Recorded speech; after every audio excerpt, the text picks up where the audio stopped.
कश्मीर की खूबसूरत बर्फीली वादियां सोचकर ही कितना सुकून मिलता है ना। लेकिन इन्हीं वादियों में कुछ ऐसी कहानियां भी छिपी हैं जो सुकून छीन लेती हैं। ये सिर्फ किस्से नहीं हैं, बल्कि ये वो चेतावनियां हैं जो पीढ़ियों से एक दूसरे को सुनाई जाती रही हैं। और यकीन मानिए, ये किसी के भी रोंगटे खड़े कर सकती हैं। जरा सोचिए, कड़ाके की ठंड है, आग जल रही है और उसके चारों तरफ कुछ बच्चे बैठे हैं, अपने दादाजी से जिद कर रहे हैं कि वो उन्हें कोई डरावनी कहानी सुनाए। बस यहीं से शुरुआत होती है उन लोक कथाओं की जो सुनने वालों को अंदर तक हिला कर रख देती हैं। तो आज हम एक ऐसी ही लोक कथा की दुनिया में उतरने वाले हैं जहां खूबसूरती ही मौत का जाल है और भरोसा सबसे बड़ा धोखा। ये कहानी एक ऐसे खौफनाक जीव की है जो शिकार करने के लिए किसी भी हद तक जा सकता है। तो दादाजी कहानी सुनाना शुरू करते हैं। एक शादीशुदा जोड़ा था, कमलेश और गोमती। नए नए थे, पर उनकी आपस में बिल्कुल नहीं बनती थी। एक रात कमलेश अपनी पत्नी को उसके मायके छोड़ने जा रहा था कि तभी एक सुनसान सड़क पर उनकी गाड़ी अचानक बंद पड़ गई। पत्नी से झगड़ा तो चल ही रहा था, तो कमलेश गुस्से में गाड़ी से उतरा और आगे बढ़ गया। तभी उसकी नज़र लाल साड़ी पहने एक बहुत ही खूबसूरत औरत पर पड़ी।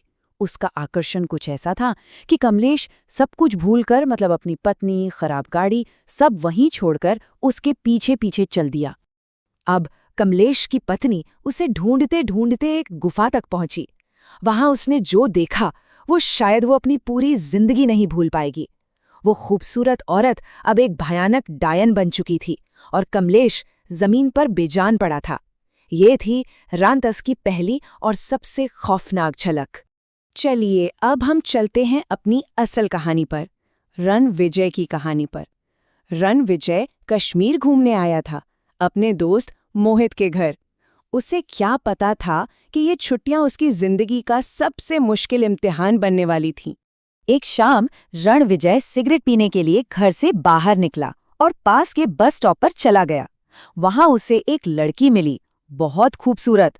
उसने अपना नाम देविका बताया और बातों बातों में रणविजय को ऐसा उलझाया कि उसे पता ही नहीं चला। और फिर ये मुलाकातों का सिलसिला रोज शाम को चलने लगा। कुछ ही दिन गुजरे थे कि रणविजय की हालत बिगड़ने लगी। अजीब बात ये थी कि वो रोज शाम को देविका से मिलता, घंटों उसके साथ जंगलों में घूमता, पर अगली सुबह उसे कुछ याद ही नहीं रहता था। उसे बस एक अजीब सी कमजोरी महसूस होती, जैसे कोई उसकी ताकत खींच रहा हो। रणविजय की ये हालत देखकर उसके दोस्त मोहित और उसकी पत्नी श्रुति बहुत परेशान हो गए। उन्हें रणविजय की बातों में एक अजीब, एक खतरनाक पैटर्न नजर आने लगा।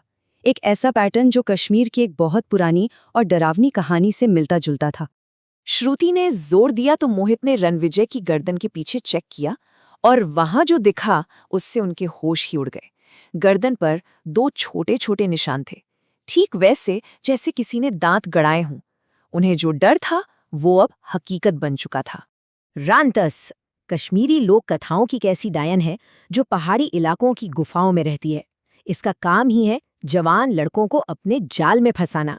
ये एक बेहद खूबसूरत औरत का रूप लेती है और फिर धीरे धीरे उनकी पूरी जीवन शक्ति चूस लेती है।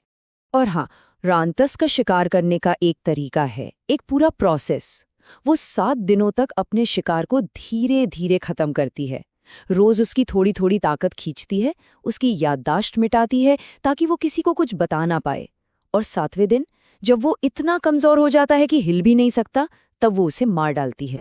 अब रांतस भले ही कितनी भी ताकतवर क्यों ना हो, लेकिन जैसा कि हर लोक कथा में होता है, इस शैतानी ताकत की भी एक कमजोरी थी, एक ऐसी चीज जो उसे हमेशा हमेशा के लिए खत्म कर सकती थी। श्रुति ने बताया कि रांतस को सिर्फ और सिर्फ शुद्ध चंदन की लकड़ी से बने खंजर से ही मारा जा सकता है।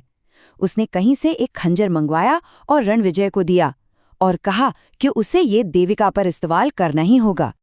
अगले दिन रणविजय डरा हुआ तो था, पर उसके पास कोई और चारा भी नहीं था। वो बस स्टॉप पर देविका का इंतजार करने लगा। जैसे ही वो सामने आई, रणविजय ने हिम्मत जुटाई और वो खंजर उस पर चला दिया। उसे लगा कि उसने उस शैतान को खत्म कर दिया है। रणविजय जब घर लौटा तो वो बुरी तरह डरा हुआ था, पर उसे एक तरह की राहत भी थी। मोहित और श्रुति उसे संभालने लगे, उसे दिलासा देने लगे। लेकिन घर का माहौल अभी भी बहुत अजीब था। कहानी में एक बहुत बड़ा ट्विस्ट आना अभी बाकी था। रणविजय को तसल्ली देते हुए श्रुति ने बस एक बात कही, एक ऐसी बात जो उसने अनजाने में कह दी, लेकिन वही एक बात पूरे धोखे का पर्दाफाश करने वाली थी। रांतस की एक छोटी सी गलती जो उसे बहुत भारी पड़ने वाली थी। श्रुति ने रणविजय से कहा, अब अगर कोई लड़की तुमसे कहे ना कि उसे तुमसे बात करना बहुत अच्छा लगता है, तो समझ जाना कि वो रांतस है। ये सुनते ही रणविजय के पैरों तले जमीन खिसक गई। आप सोचिए जरा, देविका ने रणविजय से ये बात कही थी कि उसे उससे बात करना अच्छा लगता है, लेकिन ये बात रणविजय ने मोहित या श्रुति को कभी बताई ही नहीं थी। तो फिर सवाल ये था कि श्रुति को ये बात कैसे पता चली? और तभी भयानक सच सामने आ गया। असली रांतस वो बस स्टॉप वाली लड़की थी ही नहीं। असली रांतस तो श्रुति के भेष में घर के अंदर ही मौजूद थी। वो शुरू से ही सब कुछ कंट्रोल कर रही थी, और वो खंजर, वो भी नकली था। ये समझते ही रणविजय चुपचाप घर से निकल गया। वो सीधा एक तांत्रिक के पास पहुंचा जिसने बताया कि खंजर वाकई नकली है। अब रणविजय असली चंदन का खंजर लेकर घर लौटा, इस बार एक जाल बिछाने के लिए। उस रात जब नकली श्रुति ने अपना असली भयानक रूप दिखाया तो वो अकेली नहीं थी। रणविजय और उसके दोस्त पहले से ही हमले के लिए तैयार थे। रणविजय ने बिना एक पल गंवाए असली खंजर से उस पर वार कर दिया। मरते हुए रांतस हैरान थी कि उसका राज कैसे खुला। तब रणविजय ने उसे बताया, मुझे पता चल गया था, क्योंकि तुमने वो बात कही थी जो सिर्फ रांतस जान सकती थी। इसके बाद उन्होंने असली श्रुति को स्टोर रूम से सही सलामत बचा लिया। तो रांतस की कहानी सिर्फ एक डरावनी कहानी नहीं है। ये लोक कथाएं हमें राक्षस तो दिखाती हैं, पर असल में ये हमें किसके बारे में चेतावनी देती हैं? शायद ये बताती हैं कि असली खतरा किसी अनजान चेहरे में नहीं, बल्कि उन जाने पहचाने नकाबों के पीछे छिपा होता है जिन पर हम सबसे ज्यादा यकीन करते हैं।